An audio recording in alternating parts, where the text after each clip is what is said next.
parlerai, je disais tout à l'heure, notre thème c'est Josué, serviteur de Moïse.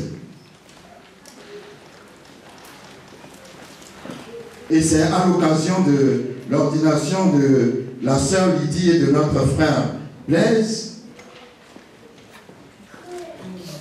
qui vont devenir des anciens demain. Et je ne pense pas que c'est un hasard si le pasteur Novi les a choisis pour leur donner cette position d'anciens dans l'Église. Je pense qu'ils ont été choisis. Le Seigneur les a mis dans le cœur de l'homme de Dieu parce que d'abord, ils ont servi. C'est pour ça que le thème de notre rencontre est Josué, serviteur de Moïse. Ou comme sous-thème, le doulos. C'est quoi le doulos? Le mot doulos en grec, c'est le mot qui désigne le mot serviteur. Je voudrais parler du serviteur. L'importance d'être un serviteur. Amen. Si vous n'êtes pas serviteur, vous êtes obligé d'être un serviteur pour recevoir de Dieu. Parce que la Bible dit de Jésus dans Philippiens chapitre 2, qu'il n'a point regardé son égalité avec Dieu, mais il s'est humilié pour devenir un doulos, c'est-à-dire un serviteur. Et le mot doulos en grec, pour serviteur, est un mot qui implique le mot esclave. Amen. Vous savez, dans l'Ancien Testament, quand vous lisez Exode 21, il y avait une loi concernant les esclaves. Cette loi disait que quand vous avez un esclave chez vous, vous pouvez garder l'esclave pendant 6 ans, mais la 7e année, vous devez libérer l'esclave. Et même la loi du jubilé, qui est une fête qui est fêtée tous les 50 ans, tous les 50 ans, les esclaves sont libérés, les serviteurs sont libérés. Amen. Pour retrouver la liberté. Mais la loi dit, quand on lit Exode 21, que si tu es esclave ou serviteur, les deux mots sont les mêmes. Amen. Esclave ou serviteur de quelqu'un, et que pendant l'année de la libération, tu n'as pas envie d'être libéré, parce que tu peux ne pas avoir envie d'être libéré. Pourquoi? Parce que tu aimes ton maître. Amen. Et tu dis non, moi je ne veux pas être libéré parce que j'aime le pasteur Novi. Je veux continuer à travailler sur lui. Amen. Alors la loi dit, on doit te percer l'oreille. Je ne sais pas si c'est de là que vient les histoires de percer les oreilles. On doit te percer l'oreille et on doit mettre dans ton oreille un signe, quelque chose qui vient de l'emblème de la famille où tu es esclave. Amen. Ça veut dire que tu as choisi librement d'être esclave ou serviteur parce que tu aimes ton maître. Amen. C'est pour ça que le mot serviteur sous-entend esclave, mais pas esclave dans le sens négatif de la chose. Par exemple, quand vous avez le nom de Dieu Adonai, qui signifie l'Éternel est mon maître. Ça parle d'une relation d'esclave à maître. C'est-à-dire tu es son esclave. Tout ce qu'il te demande, tu n'es plus à toi-même. La Bible dit, ne savez-vous pas que vous ne vous appartenez plus à vous-même. Amen.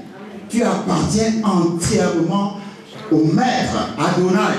Amen. Donc c'est une relation de serviteur à maître ou d'esclave à maître. C'est très fort. Amen. Et Jésus-Christ lui-même, quand il est venu sur la terre, la première chose qu'il a montré, c'est comment être un serviteur. Ou une servante pour les femmes. Amen. Dans un pays asiatique, je ne sais plus si c'est la Chine ou si c'est le Japon, il y avait un père qui a envoyé son enfant pour aller faire un stage, une formation chez un maître.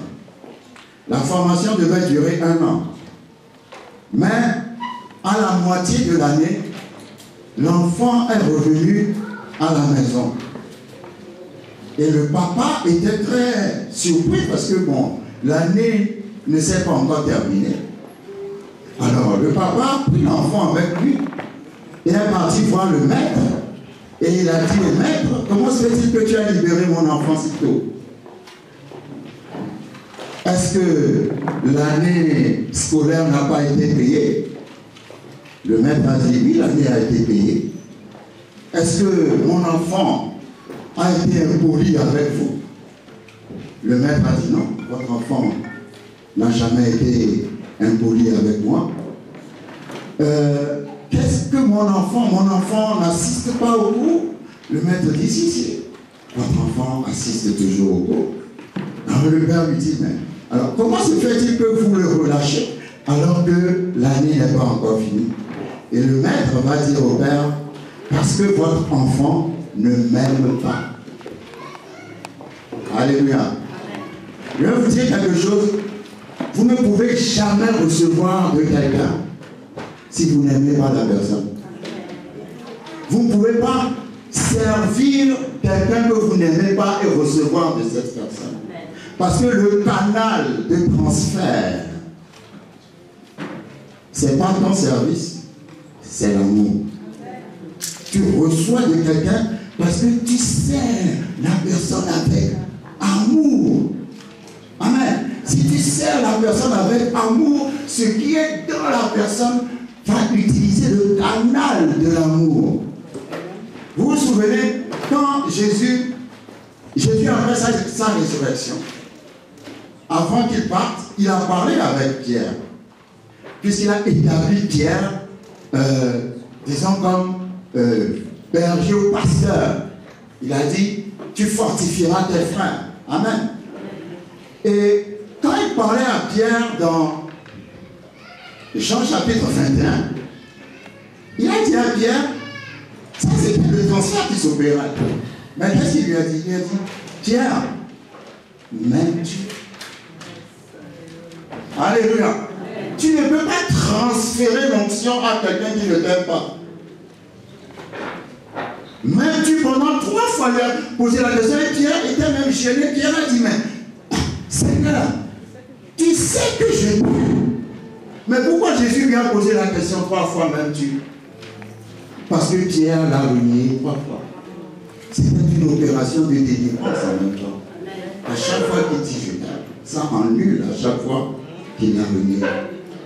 Amen. Mais le transfert ne peut pas se faire sans l'amour. Je ne comprends pas les serviteurs qui n'aiment pas leur maître ou leur maîtresse. Si tu n'aimes pas ton maître ou ta maîtresse, reste à la maison. Alléluia. Tu ne recevras rien de cette personne. Amen. Mais l'onction, vous savez, nous parlons de Josué, serviteur de Moïse. Et Josué a servi Moïse pendant à peu près 38 ans. La relation entre Josué et Moïse était tellement forte. Josué ne s'appelait pas Josué, je crois qu'il s'appelait Osée ou Osée. Et c'est Moïse qui a changé son nom en Josué, qui signifie en fait Jésus. Alléluia. Dans l'Ancien Testament, nous voyons l'Ancien Testament et le Nouveau Testament. C'est quoi la différence entre Moïse et Josué?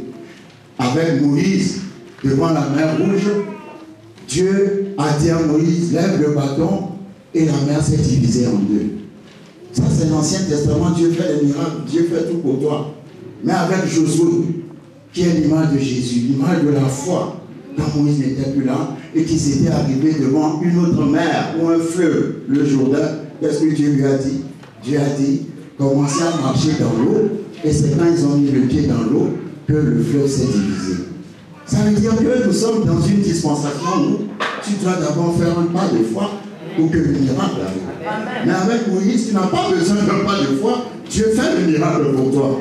Mais maintenant, tu dois dire à ton voisin, tu dois mettre le pied dans l'eau. Amen. Mais vous verrez dans la vie de Josué que Josué aussi a envoyé des espions à Canaan. Comme Moïse en avait envoyé à Canaan. Sauf que Moïse en avait envoyé 12, mais Josué va en envoyer 2. Moïse a divisé la mer Rouge en 2, mais Josué a vu le fleuve de Jourdain se diviser en 2. Vous voyez toujours le Père dans le Fils, mais corrigé Pourquoi? Parce que le Fils a hérité, a su tirer du bien de l'expérience du Père. Josué a compris que quand on est tous, il n'y a pas d'accord. Donc il n'a pas envoyé 12 esprits, il en a envoyé 2. Alléluia. Donc pendant que vous êtes avec le pasteur Novi, c'est une façon pour vous aussi d'apprendre pour plus tard. Alléluia. Quand vous servez quelqu'un, ça vous épargne certains problèmes. Parce que vous bénéficiez de son expérience. Et vous n'avez plus à passer par la même chose. Alléluia. Les mêmes expériences négatives. Amen. Donc Josué servit Moïse pendant 38 ans. Et c'est très important de servir. Vous savez, quand vous lisez Hébreux chapitre 7 parle de Melchisédek, qui n'a ni père, ni mère, ni commencement, ni fin. Alléluia. Il y a des ministères qui sont comme Melchisédek. Ils apparaissent comme ça. On ne sait pas d'où ils sont sortis. On ne sait pas qui ils ont servi. Est-ce que vous me suivez? Non, ton ministère ne doit pas être Melchisédek. Toi, tu dois avoir un père ou une mère spirituelle. Quand Jésus est venu dans Jean chapitre 16, il a dit, je suis sorti du Père. Demande à ton voisin, tu sors d'où? Parce qu'aujourd'hui, les ministères, il y a certaines choses, comment dire, je ne peux pas dire, je ne vais pas utiliser le mot tradition, mais il y a certains principes qui ne sont plus respectés maintenant. Est-ce que vous me suivez? Amen. Tu dois avoir un père. Amen. Tu dois être sorti de quelque part. Tu ne dois pas être Melchisédek sans père, ni mère, ni commencement, ni fin. Alléluia. Amen. Quand on veut avoir un ministère efficace, le ministère efficace signifie que tu as grandi sous quelqu'un et tu es sorti de quelque part. Jésus, le Fils de Dieu, a dit, je suis sorti du Père. Je suis venu dans le monde. Et maintenant, je repars du monde et je retourne au Père. Dans Jean chapitre 16, verset 28. Ça veut dire qu'on doit savoir d'où tu es sorti. Quand le frère Blaise ou la sœur Lydie, ils vont prêcher quelque part, on va dire, ah, ils sont sortis de Bible Church. Alléluia. C'est pas, tiens, d'où il sort, est-ce que vous le connaissez? Oui, nous faisons témoignage, qui connaît ce frère-là? Non, automatiquement, on sait que tu as un ADN. Amen. On sait que tu es sorti de quelque part, ça apporte la crédibilité à ton ministère. Est-ce que vous me suivez? Vous avez les très calme, hein? Vous me suivez quand même? Ce sont des principes incontournables. Tu ne peux pas dire je suis pasteur sans avoir de père. Tu ne peux pas dire j'exerce le ministère sans avoir de père. Tu es supposé être sorti de quelque part. Si on ne sait pas d'où tu es sorti, donc tu es suspect. Tu dois avoir un père, tu dois avoir une mère. C'est très important. On ne se lève pas comme ça et puis commencer à ouvrir un ministère. Non. Jésus a dit je suis sorti du Père. Est-ce que vous me suivez? Il y a un témoignage qui me suit. Amen.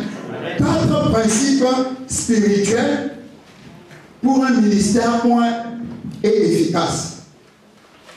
Vous savez, en première position, premier principe, être un serviteur ou une servante. Quand le livre de Josué parle de Josué, le livre dit Josué, serviteur de Moïse. La Bible aurait pu dire Josué, serviteur de Dieu. Amen. Mais la Bible n'a pas dit Josué, serviteur de Dieu. La Bible a dit Josué, serviteur de Moïse. Pourquoi? Premier principe. Avant d'être un serviteur de Dieu, il faut avoir été le serviteur d'un homme de Dieu. Quelqu'un n'a pas compris. Avant de dire tu es serviteur de Dieu, ça suppose que tu as déjà servi un homme de Dieu ou une femme de Dieu.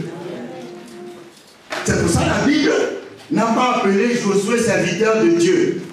Il a appelé Josué serviteur de Moïse pour montrer que Josué sortit de Moïse. Et qu'avant de devenir serviteur de Dieu, il faut avoir servi un homme de Dieu. C'est pour ça que je ne comprends pas les gens qui passent leur temps à critiquer les hommes et les femmes de Dieu, puis après eux-mêmes vont ouvrir un ministère. Alléluia. Tu n'es pas capable de respecter l'homme ou la femme de Dieu, toi-même tu t'établis homme ou femme de Dieu. Ton ministère ne va jamais prospérer. Je vais vous dire quelque chose que les gens auxquels les gens ne pensent pas. La puissance de l'autorité. Alléluia.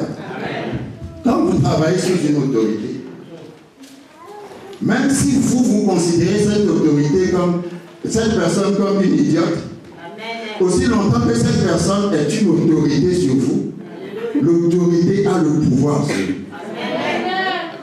Il y a une différence entre autorité et pouvoir.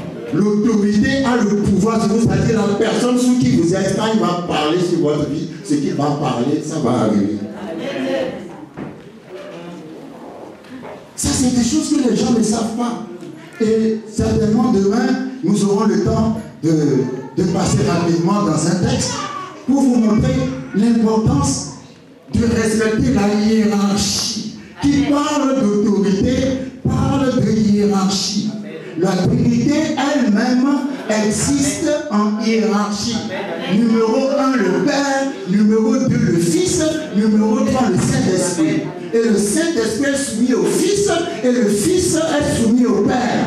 Et le Père, le Fils et le Saint-Esprit sont égales entre elles-mêmes en tant que personnes. Ça veut dire que le fait d'être soumis ne fait pas de toi quelqu'un d'inférieur. Parce que le Saint-Esprit est soumis au Fils, mais le Saint-Esprit n'est pas inférieur au Fils. Le Fils est soumis au Père, mais le Fils n'est pas inférieur au Père. Parce que le Père et le Fils et le Saint-Esprit sont égaux entre eux.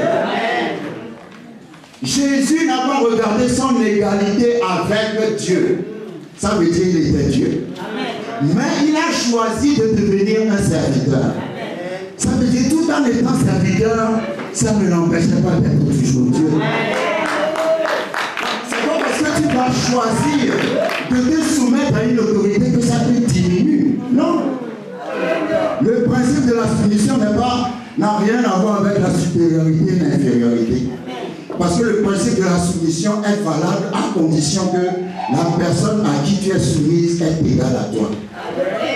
C'est pour ça que la Bible dit Jésus n'a pas considéré son égalité avec Dieu avant de devenir serviteur. Ça veut dire que ce n'est pas un rapport de supérieur à inférieur. Mais il a choisi délibérément d'être l'esclave ou le serviteur du Père parce qu'il aime le Père. Est-ce que quelqu'un me suit? Donc, c'est très important, premier principe, d'être serviteur d'un homme de Dieu. Quand nous lisons 2 rois ou d'une femme de Dieu, 2 rois chapitre 3 à son verset 11. Dans ce passage, nous allons voir quelque chose de très intéressant.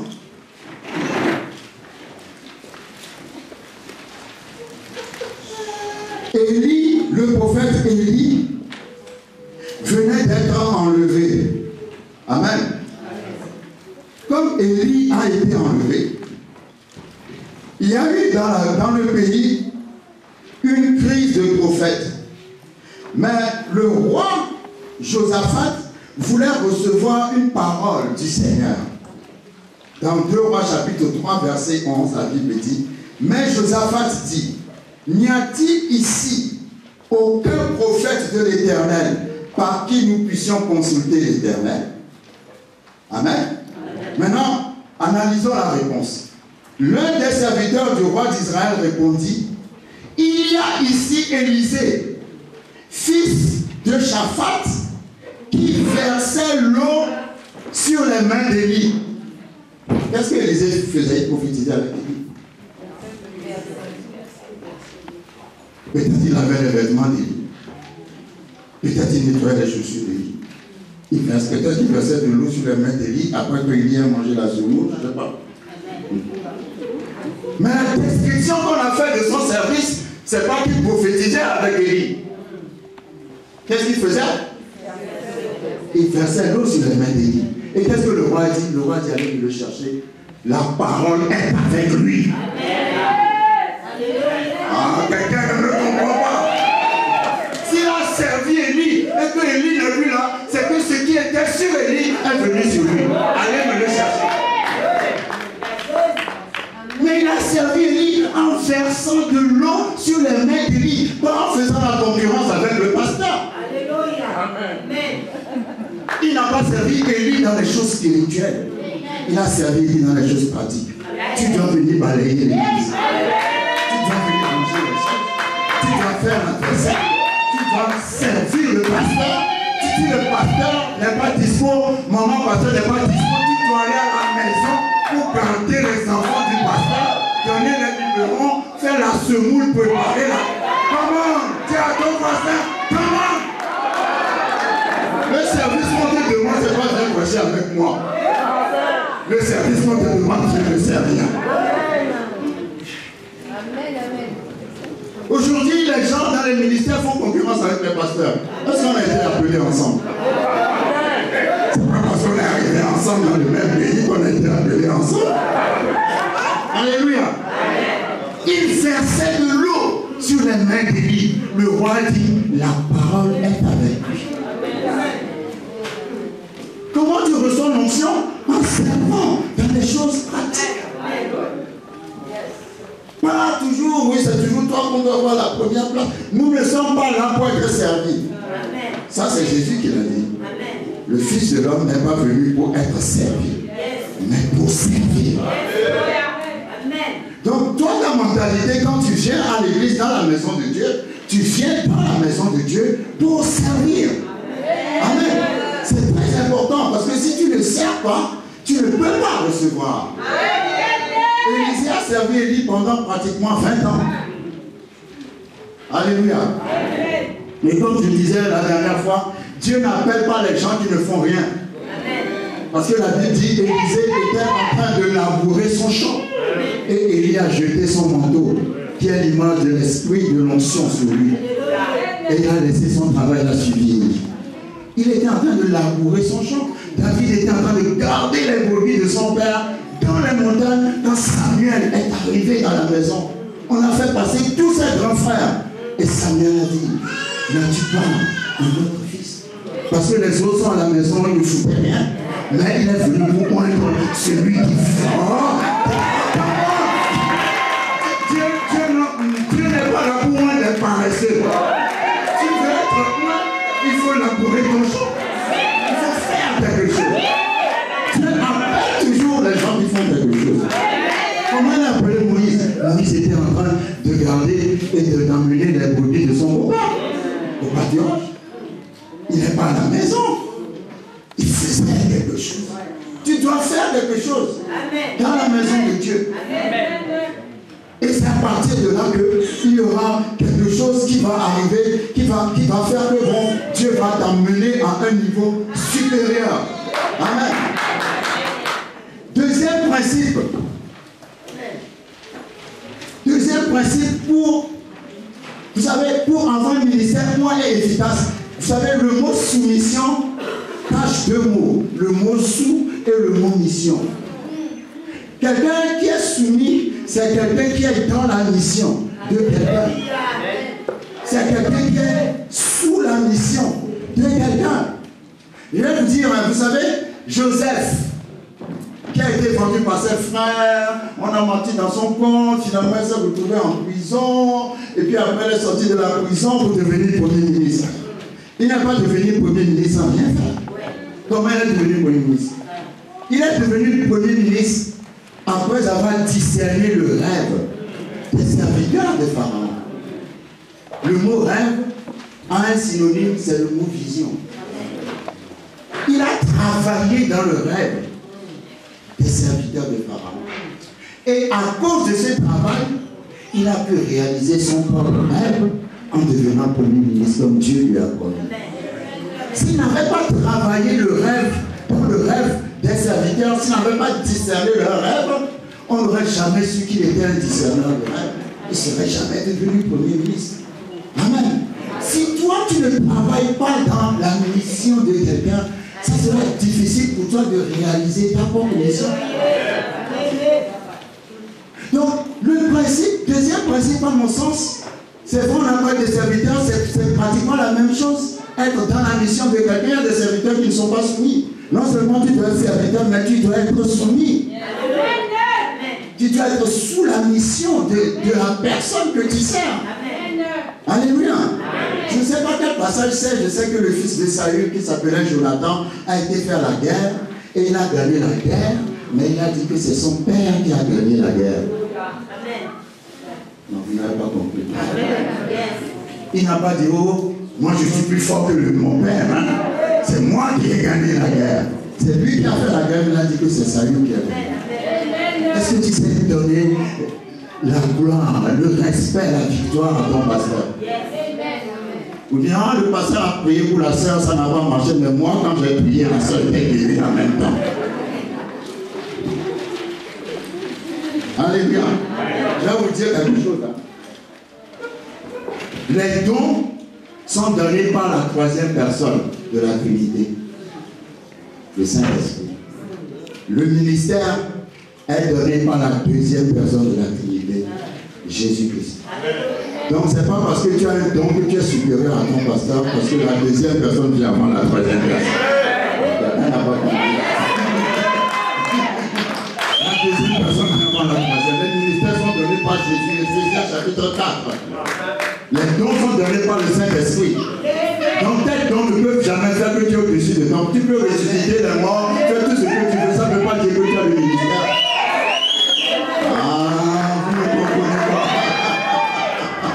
Il y a des gens qui prient pour quelqu'un, puis la personne avait mal à la tête et elle guérit, s'en va ouvrir l'église. Ça, c'est le don, c'est pas le ministère.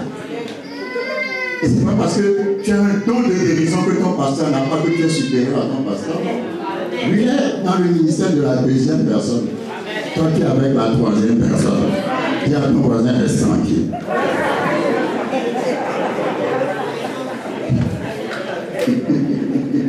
Alléluia. La soumission, travailler sous la mission de quelqu'un, c'est prendre la mission de cette personne pour ta propre mission. Est-ce que vous me suivez? C'est tout ce que tu fais, tu ne le fais pas pour ton intérêt personnel, mais tu le fais pour la mission dans laquelle tu travailles. Parce qu'en fin de compte, la gloire revient à Jésus. Et nous travaillons pour Jésus. C'est pour ça que c'est très important, quand tu es serviteur dans la maison, dans la mission de quelqu'un, prends cette mission comme ta mission. Et ce qui est dans cette mission va se déverser sur toi. Et je vous dis, je le dis toujours, Noé avait bu, n'est-ce pas?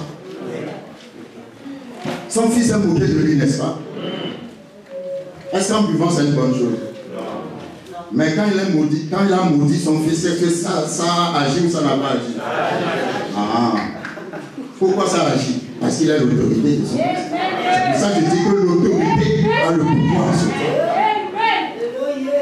Quand tu sers l'autorité, tu n'exposes pas l'autorité. Tu n'exposes pas la nudité de ton pasteur. Tu ne vas pas dire aux gens, oui, le pasteur a tel problème, il a tel ceci. Non. Cet enfant a exposé la nudité de son père. Venez voir, venez voir, venez voir. Mais quand ses frères sont venus, qu'est-ce qu'ils ont fait? Ils ont marché en reculant. Ils n'ont pas voulu voir la nudité de leur père et ils ont couvert la nudité. Quand il s'est réveillé, est-ce qu'il les a bénis ou les a maudits? Pourquoi nous ne voulons jamais couvrir la nudité de nos pasteurs? Tu es toujours la première personne à aller faire les sonnis, raconter des choses qui ne sont pas. Des fois même tu la rajoutes encore juste pour saluer au nom de Dieu. Tu exposes le ministère dehors. Et ce qui est bizarre, quand les gens viennent dans l'église, tu chasses les gens. Pendant ce temps, toi-même, tu es toujours dans l'église.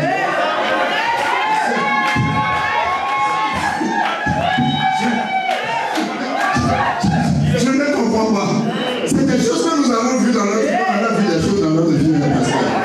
Toi, tu es dans l'église, quand les autres viennent, tu chasses les autres, mais toi-même, tu es toujours là.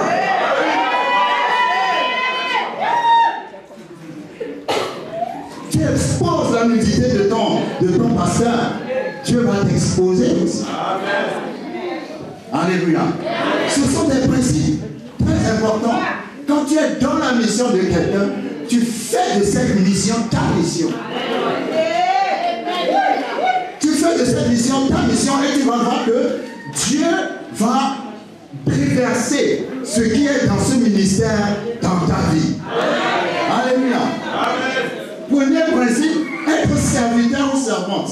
Dans les choses pratiques, pas spirituelles. Tu n'es pas plus spirituel que le pasteur. C'est pour ça que tu es suivi. Donc tais-toi et écoute ce qu'il te dit. Amen. Il y a des gens, quand ils viennent dans l'église parfois, ils sont tellement plus intelligents que le pasteur que je me demande pourquoi ils ne vont pas ouvrir eux-mêmes leur église. Ça, c'est bizarre. Ils veulent donner tous les conseils pendant. Toi, tu diriges une église de 20 personnes, lui, il ne peut pas avoir une cellule de 3 personnes. Mais il va te donner des conseils. Moi, je ne lui donnerai pas de conseils à quelqu'un qui a une église de 1000 personnes pendant que moi, j'en ai 50. Non, soyons sérieux. Alléluia. Qui est prêt à aller écouter les conseils d'un pauvre? La Bible dit les conseils du pauvre sont méprisés. Parce qu'il va te donner les conseils pour que tu deviennes comme lui. Arrêtez de critiquer les gens qui font des choses que vous ne pouvez pas faire. Moi, je ne peux pas critiquer quelqu'un qui fait des choses que je ne peux pas faire. Et je n'ai rien à apprendre à cette personne, mais au contraire, je dois recevoir de cette personne. Parce qu'il fait des choses que tu ne peux pas faire. Donc, il a quelque chose de plus que toi. Deuxième principe, la soumission. Troisième principe, la détermination. Je disais à Florence la dernière fois, est-ce que tu sais quand on sert, est-ce que tu sais le mot servir a un autre mot qui s'oppose au mot servir? Tu sais quel est ce mot? C'est le mot quitter. Quand tu sers, il y aura un temps où tu auras envie de quitter. C'est bizarre comme les gens me comprennent là-dessus. Donc ça vous est déjà arrivé alors. Quand tu sers, l'ennemi fera toujours tout pour que tu quittes. Mais vous savez, il y a une révélation à Exode 21, je dis que celui qui a, c'est pas moi, la Bible dit que celui qui a choisi d'être volontairement serviteur ou esclave d'un maître, on lui perce le règne. Amen. Ça veut dire que, en tant que serviteur, un moment viendra, tu seras percé. Amen. Quand Jésus était sur la croix, il a été percé lui-même. La Bible dit qu'on l'a transpercé. Le serviteur, toujours, il y aura un temps où tu vas être transpercé. Mais souviens-toi que tu as choisi de servir par amour et que tu dois être transpercé. Ça, c'est fort. Parce que quand tu es transpercé, tu as envie de quitter. Mais tu n'es pas là pour quitter, tu es là pour servir. C'est dur, c'est difficile. Et c'est pour ça que j'aime ce passage dans Colossiens, je ne sais plus quel chapitre, qui dit que dans tout ce que vous faites comme travail, ne le faites pas pour les hommes, mais faites-le comme ceci, c'est pour le Seigneur. Parce que quand on te fait des injustices, tu te dis, c'est pas grave, c'est pour le Seigneur. Quand c'est difficile, tu te dis, c'est pour le Seigneur. Quand on te transperce, tu te dis, c'est pour le Seigneur. Les principes que nous voyons ne sont pas seulement valables dans l'Église. C'est valable dans les gouvernements, c'est valable dans les associations, c'est valable dans les familles, dans la structure familiale, où il y a une dette qui est au-dessus du reste. Amen. C'est valable dans les entreprises, où tu as ton employeur qui crie sur toi tous les jours, mais tu dois rester tranquille. Est-ce que vous me suivez? C'est dans beaucoup de domaines où tu dois être soumis à l'autorité. Je vais vous dire quelque chose. Agar, dans Genèse chapitre 16, se moquait de Sarah quand Sarah a eu Isaac. Et Sarah a commencé à maltraiter Agar, qui était là. Quand tu es serviteur ou servante, un moment va venir, tu vas avoir l'impression que tu es maltraité. Est-ce que vous me suivez? Qu'est-ce qu'elle a fait, Agar? Elle a fui. Genèse 16. Mais quand elle a fui, arrivée dans le désert, l'ange de l'Éternel est venu lui parler. Et l'ange lui a dit, retourne comme on sait ça. C'est-à-dire, retourne là où on te transperce. L'ange n'a pas dit, oh, tu as bien fait. Je t'ai amené de l'eau parce que tu es dans le désert pour boire. C'est bien, il faut fuir. Non, non. L'ange a dit, non, ça chauffe là, retourne là-bas.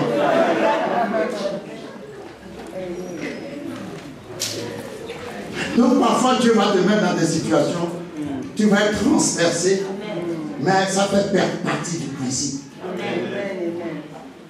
Jésus a été transpercé à la croix, mais après il a ressuscité. Tu ne peux pas ressusciter sans avoir été transpercé. Il faut qu'on te transperce d'abord pour expérimenter la résurrection. Amen. Donc, nous allons voir pourquoi est-ce que l'ange lui a dit de retourner là où on l'a persécuté. Parce que ce n'était pas par hasard, c'est pour une raison. Amen. Donc, tu dois être déterminé. Tu es serviteur, tu es soumis et tu es déterminé. Parce que si tu n'es pas déterminé, les gens trouveront toutes les raisons pour te faire sortir de là où tu es en train de servir. Et si jamais tu sors de là où tu es en train de servir, eh bien tu sors de ta bénédiction. La vérité. Quand vous voyez la marche d'Élie et d'Élisée, dans 2 Rois chapitre 2, c'est un texte que j'aime beaucoup. Parce que dans ce texte, nous voyons ce que j'appelle la détermination. Parce que sans la détermination, tu ne peux rien faire. Mais tu as besoin de la détermination dans ce que tu fais. Vous savez, la détermination n'a pas de sens si tout va bien. Détermination signifie tout ne va pas bien, mais tu continues quand même. Sinon, ce n'est plus la détermination. Tout ne va pas bien, mais tu continues quand même. La Bible dit dans 2 Rois chapitre 2, lorsque l'Éternel fit monter Élie au ciel dans un tourbillon, Élie partait de Gilgal avec Élisée. Élie dit à Élisée, reste ici, je te prie, car l'Éternel m'envoie jusqu'à Béthel. Élisée répondit, l'Éternel est vivant et ton âme est vivante, je ne te quitterai point. Amen. Alléluia. Amen. Élisée ne s'est jamais séparé de son maître. Parce qu'il n'a jamais, il ne veut rien rater de son maître. Le maître lui dit, reste ici, il dit, ton pied, mon pied.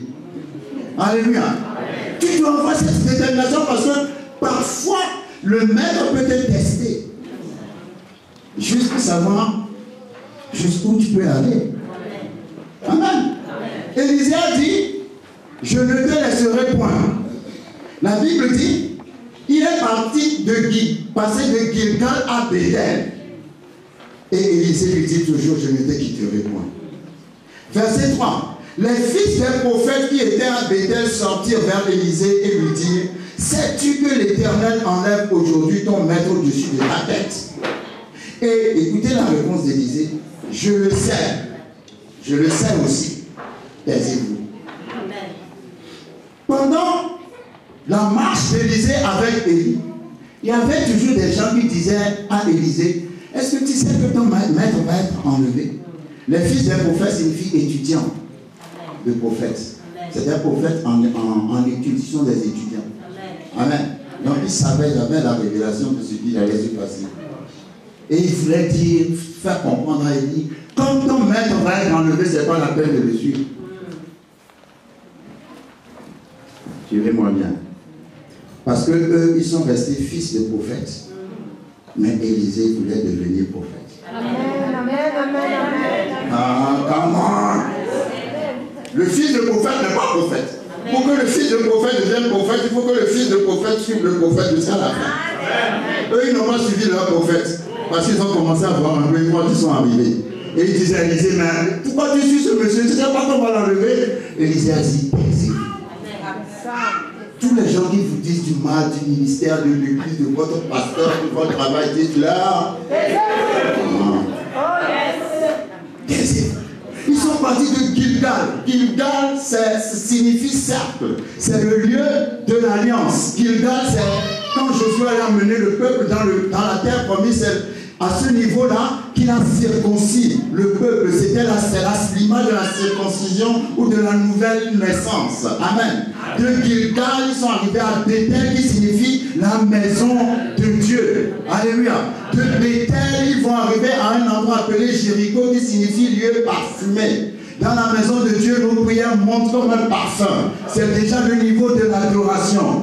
De Jéricho, ils vont arriver au Jourdain, qui signifie là où le fleuve coule à flot, là où l'onction coule à flot. Amen. Et c'est là où Élie va être enlevé. Il y a des étapes. Il y a Gilgal, après Gilgal, il y a Bethel, après Bethel, il y a Jéricho, après Jéricho, il y a le Jourdain. Toi, tu t'es arrêté à Jéricho, tu viens fatiguer les gens. Alléluia. Élisée a dit, taisez-vous, il y a un principe, il y a un circuit à suivre. Je n'ai pas encore terminé mon circuit, je vais arriver là où l'onction coule à flot. Je vais arriver au Jourdain. Ne m'abandonnez pas à Gilgal, je ne vais pas rester à Bethel, je ne vais pas rester à Jéricho, je vais aller là où ça coule.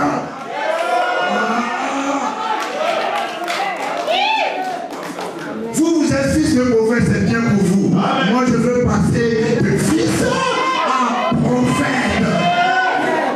Donc, il faut être déterminé. Amen. Les gens, même tes propres parents vont te dire, tu perds ton temps, mange ton argent dans cette église, tu es le père de Dieu, ceci. Il faut dire,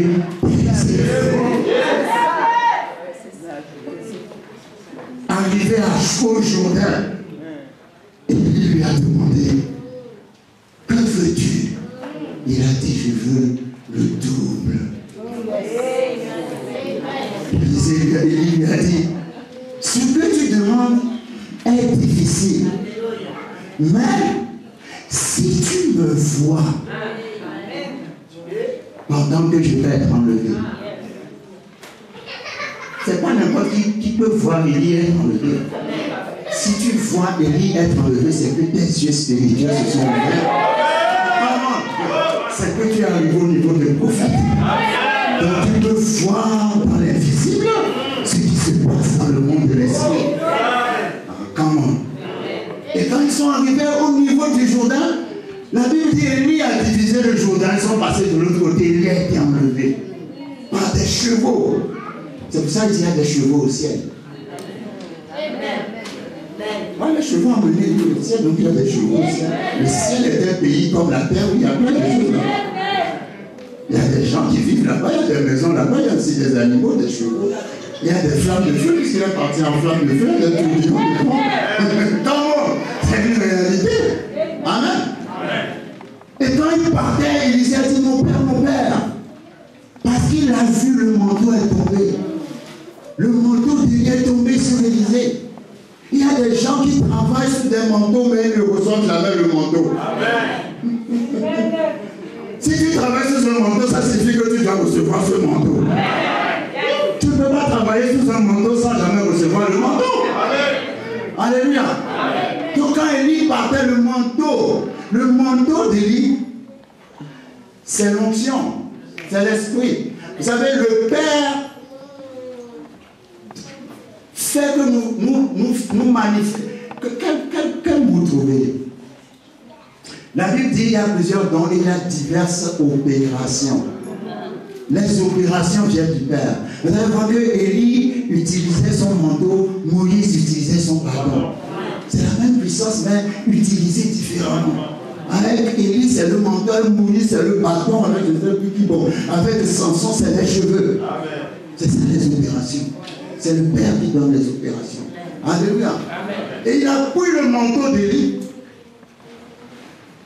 Maintenant, il s'est retrouvé devant le Jourdain. Comment il va passer de l'autre côté? Il a frappé avec le manteau. J'aime ça. Et il a dit, où est le Dieu d'Élie?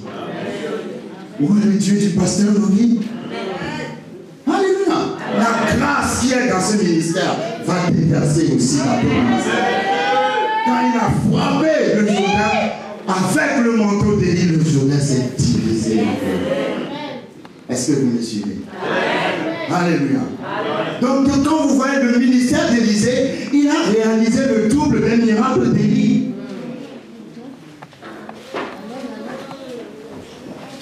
Élie a fait 7 miracles. Élisée en fera 14. Et comme le diable est toujours après le ministère des gens, Élisée est mort au 13e miracle. Et le diable devait sauter sur son sabot et sur ses cornes en disant j'ai gagné, j'ai gagné. Mais la Bible dit on a enterré Élisée, il est devenu un squelette, n'est-ce pas? Et un jour on amenait un mort au cimetière. Et les gens qui l'emmenaient ont vu qu'il y avait une armée qui arrivait. Donc ils se sont dit en tout cas, nous sommes désolés, cher cadavre, mais on doit se débarrasser de toi et changer de direction. Et c'est pour ça que vous savez, pasteur, j'ai découvert une chose. C'est super d'être jeté ou rejeté dans la vie. Ne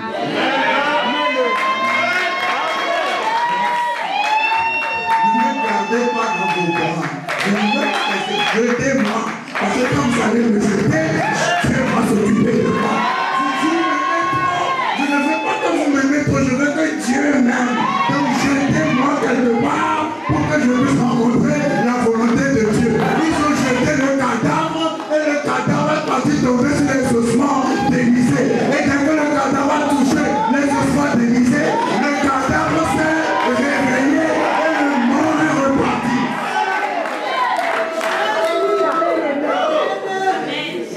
Dieu dit, je finis toujours ce que j'ai commencé.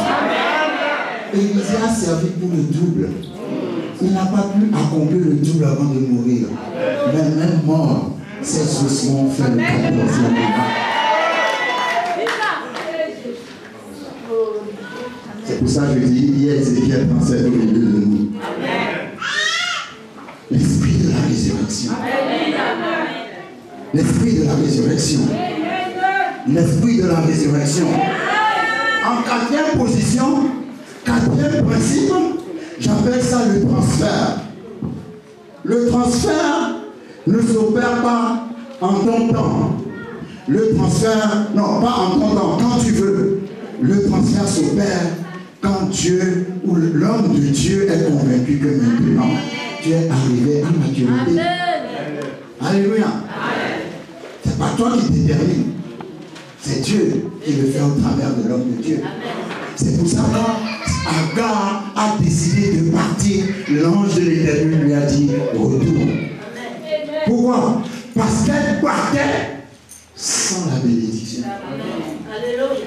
Ah, quelqu'un. C'est intéressant aujourd'hui, je ne sais pas si vous me suivez. Parce qu'il y a plein de gens qui sont partis sans la bénédiction. Il y a plein de ministères qui sont ouverts sans l'accord ou le manteau d'Élie. Est-ce que quelqu'un me suit? Si vous êtes dans un cas comme ça, c'est pas grave, allez vous réconcilier avec votre père.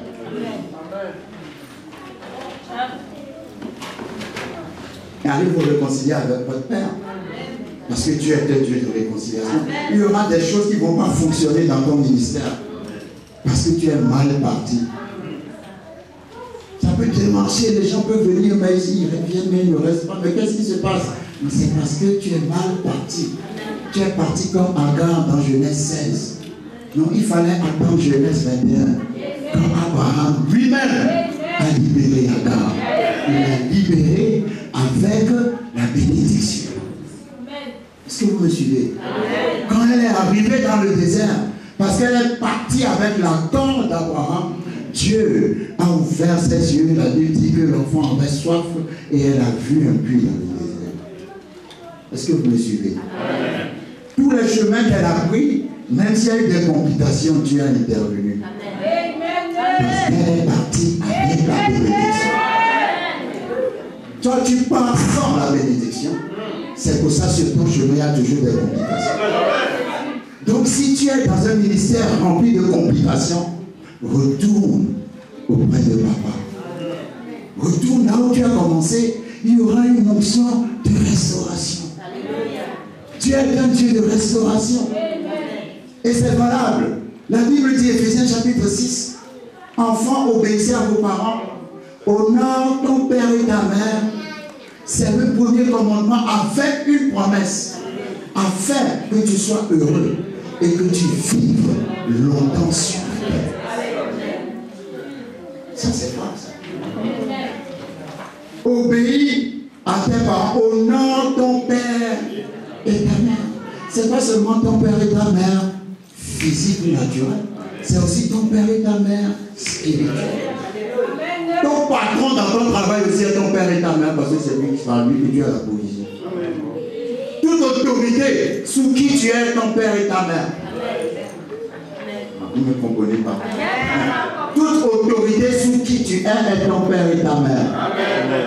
Honore l'autorité. Vous savez, quand vous lisez Ephésiens 6, d'abord ça dit obéissez, ensuite ça dit honorer. Obéissez, ça c'est pour les enfants. Et honorer, ça c'est quand tu as grandi. Quand tu as grandi, parfois, tu n'es pas obligé d'avoir les mêmes opinions que tes parents. Mais ça ne te donne pas le droit de leur manquer de respect. Tu dois les honorer. Même si vous n'avez pas les mêmes opinions. Parce que ce sont tes parents. Honorer veut dire savoir comment parler aux gens. Savoir comment traiter. Savoir les mettre, même si vous n'êtes pas en accord, tu les mets quand même dans une position de respect. Alléluia. Parce que s'ils parlent, ce qu'ils vont parler va agir.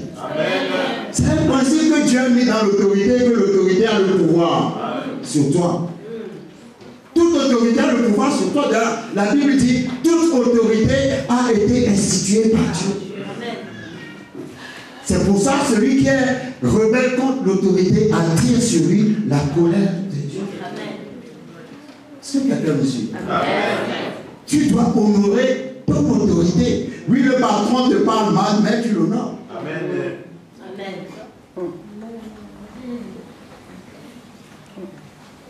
Oui, ton mari te traite mal, mais tu l'honores.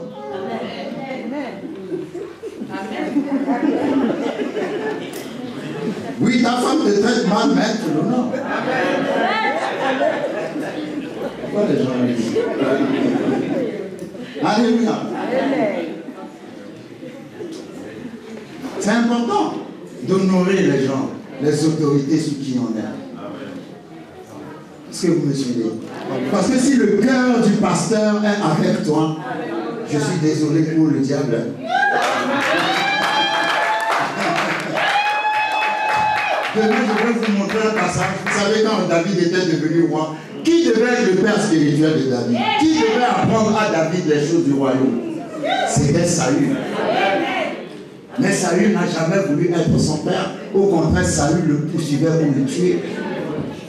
Donc David a grandi sans connaître certains secrets. C'est étonnant que David ne savait pas qu'en transportant l'arche, ça devait être porté sur les épaules. C'est élémentaire, mais David ne le savait pas. Parce qu'il n'a pas grandi sous un papa. Il a appris sur le tas. Mais la personne qu'il considérait comme son papa, c'est celui qui l'a ordonné, le prophète Samuel. Et à chaque fois, il allait chez Samuel. Mais il y a un passage où Samuel était à Rama. Et Samuel poursuivait David et il est parti. David est parti se réfugier chez Samuel. Et Samuel a envoyé une troupe de soldats pour arrêter David. Mais quand il s'approchait de la maison de Samuel, il commençait à prophétiser. Ça c'est puissant. Vous savez, quand vous voyez ce principe-là, vous devez trouver un papa, vous devez vous attacher à votre pasteur. Vous devez faire comme Élisée a dit à Élie, en tout cas c'est ton pied, mon pied. Tu vas à Bethel, je suis là. Tu vas à Gilgal, je suis là. À Jéricho, je suis là. Au Jourdain, je suis là. Aussi longtemps que David était chez Samuel, Samuel envoyait des militaires. À chaque fois qu'ils s'approchaient de la maison, il commençait à prophétiser. Finalement, Saül lui-même, il a dit, moi-même, je vais aller. La Bible dit que lui-même, quand il est arrivé, lui aussi, il a commencé.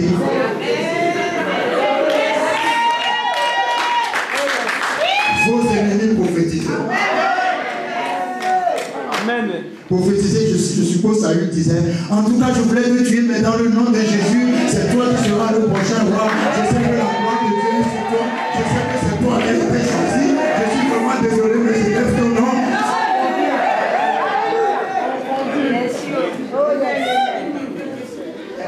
formidable quand les ennemis te bénissent.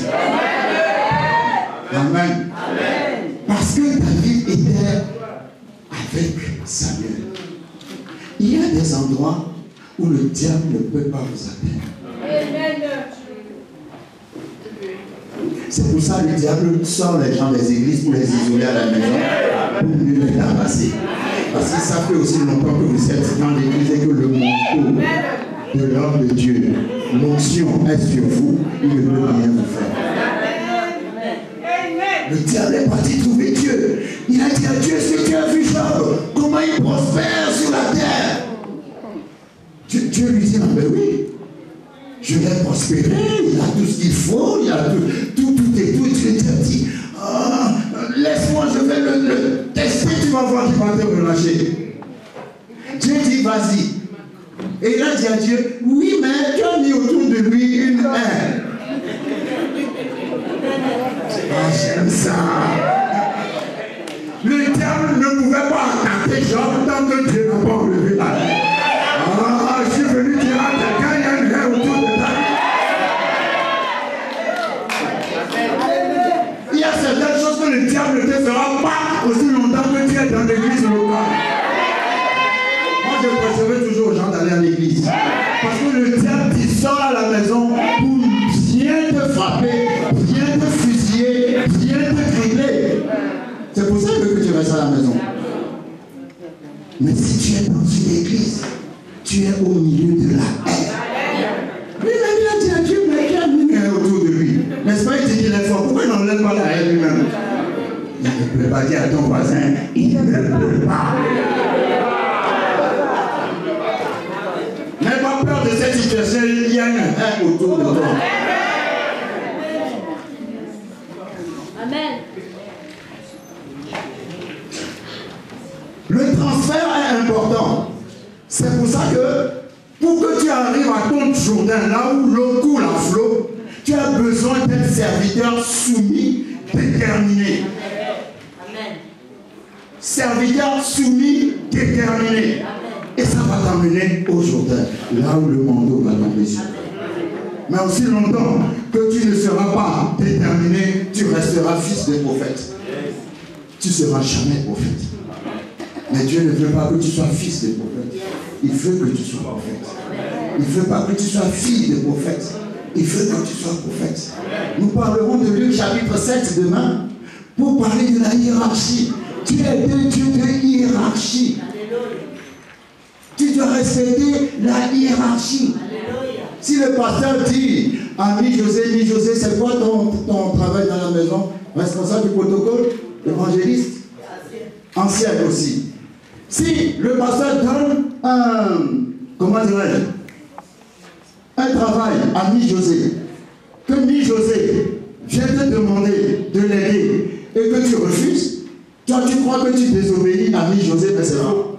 Tu désobéis au pasteur et en désobéissant au pasteur, tu désobéis à Dieu. Mais toujours en ordre. C'est pour ça que Dieu lui-même s'est posé en ordre de Trinité. Le Père ne fait pas ce que fait le Fils. Ce n'est pas le Père qui a été sur la croix, c'est le Fils qui a été sur la croix. Chacun a son travail, mais ils sont tous pareils. Amen. C'est très important. La Bible dit dans Luc 7, je vais conclure, on va développer Luc 7 demain.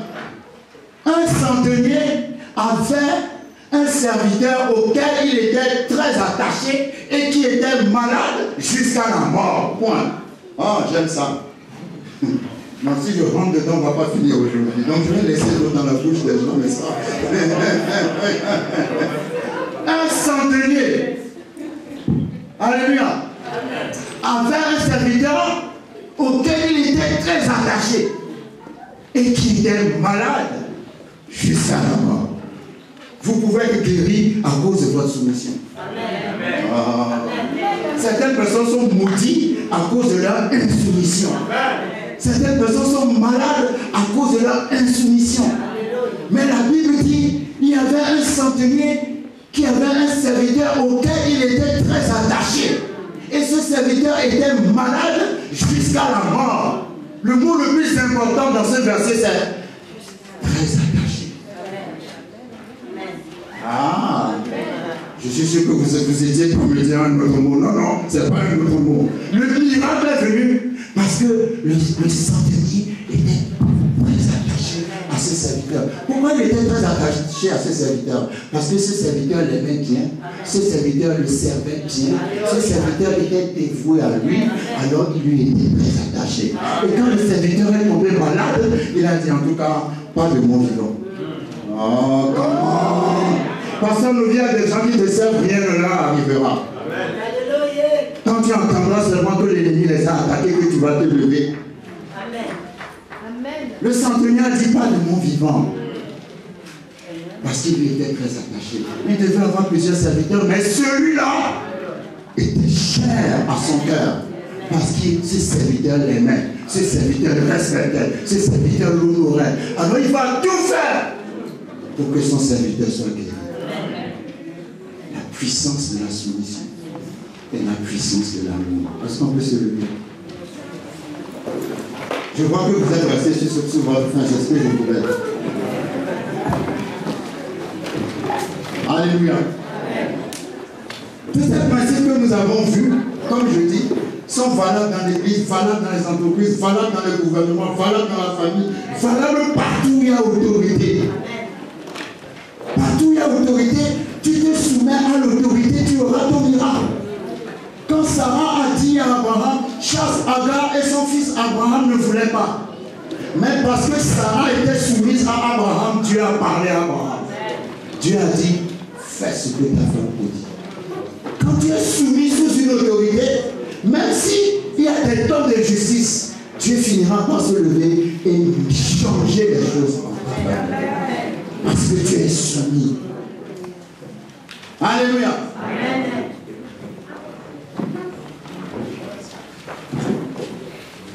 Je ne sais pas s'il y a parmi vous des gens, tu as été rebelle avec tes parents. Tu as créé l'amertume dans le cœur de tes parents.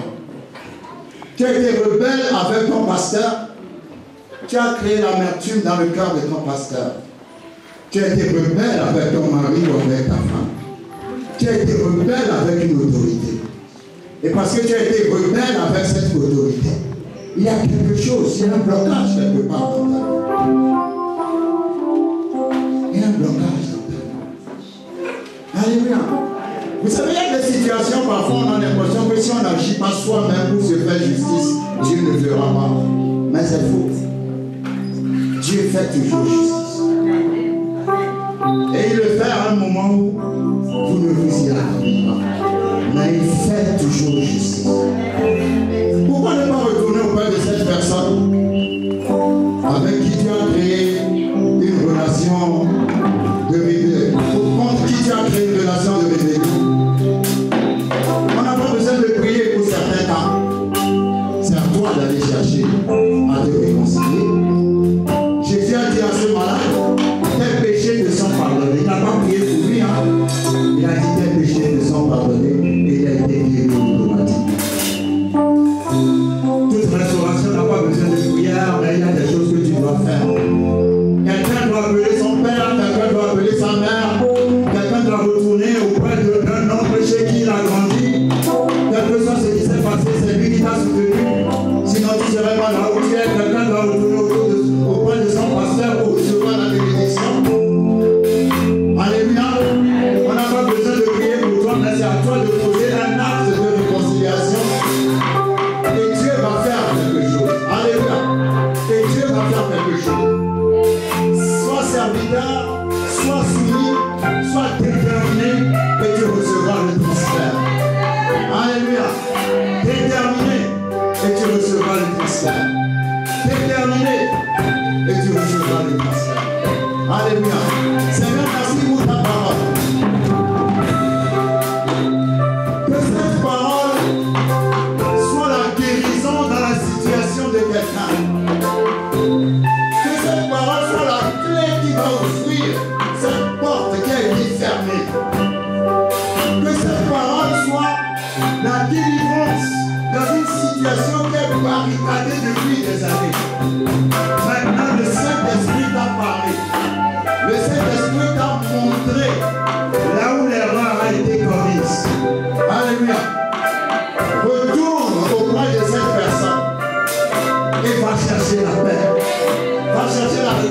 situation et tu verras que les montagnes vont s'aplanir d'elles-mêmes. Alléluia. Seigneur, je te rends grâce, Dieu fidèle. Merci de ce que cette parole qui est esprit et vie continue d'administrer ton esprit et ta vie à chaque situation impossible, à chaque problème sans solution, à chaque montagne qui se dresse devant tes enfants, dans le nom puissant